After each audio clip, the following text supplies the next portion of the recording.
Assalamualaikum warahmatullahi wabarakatuh. Anak-anakku kelas 5 yang sangat Ustazah banggakan.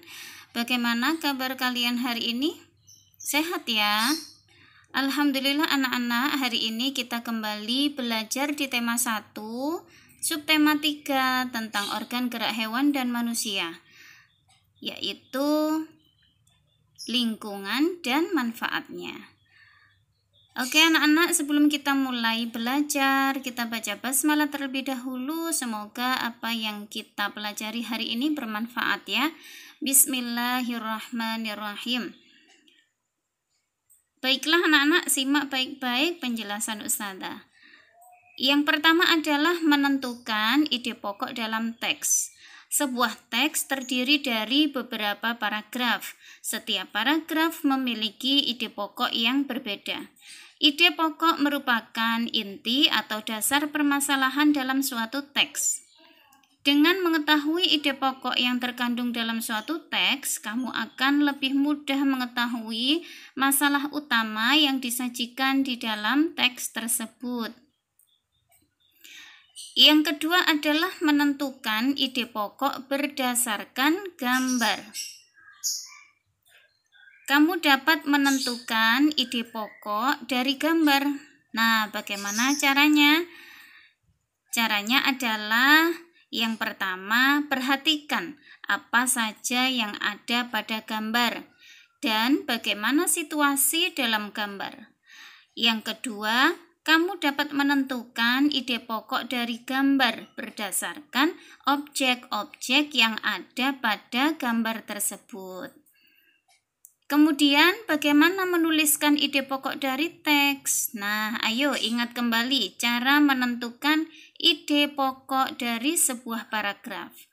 Ingat ya, ide pokok dapat kita temukan di awal, tengah, akhir, atau awal dan akhir paragraf. Nah, sekarang kita mengingat kembali tentang menentukan ide pokok pada sebuah paragraf. Perhatikan paragraf ini ya.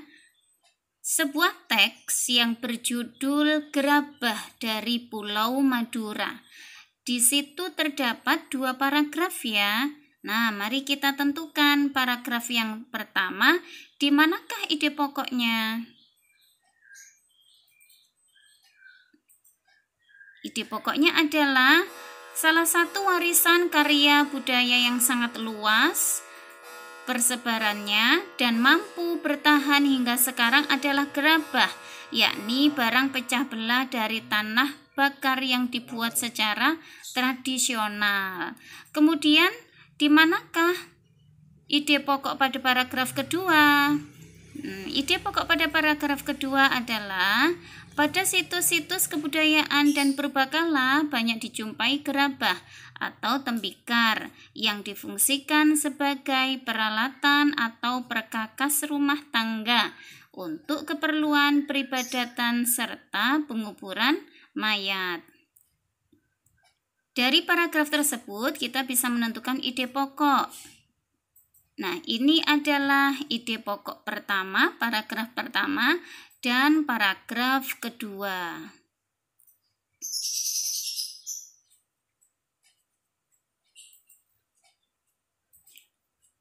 Baiklah anak-anak, kemudian mengembangkan ide pokok menjadi paragraf. Nah, sekarang mari kita amati gambar di bawah ini. Ada beberapa gambar ya. Gambar yang pertama adalah tanah liat, kemudian proses pembuatannya, kemudian menjadi berbagai macam gerabah.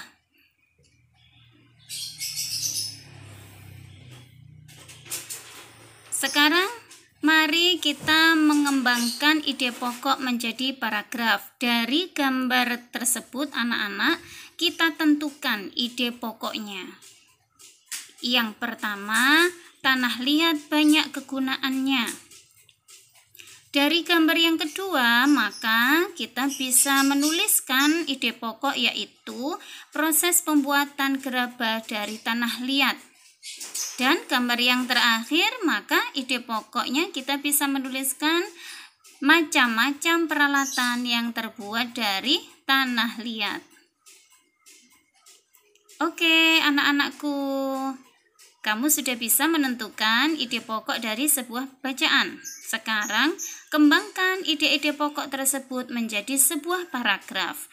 Nah, kamu bisa mengerjakan pada paket tema halaman 129.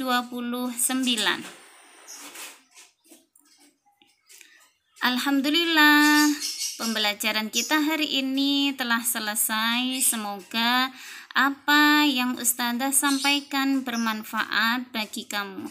Jangan lupa patuhi protokol kesehatan dengan mencuci tangan, memakai masker.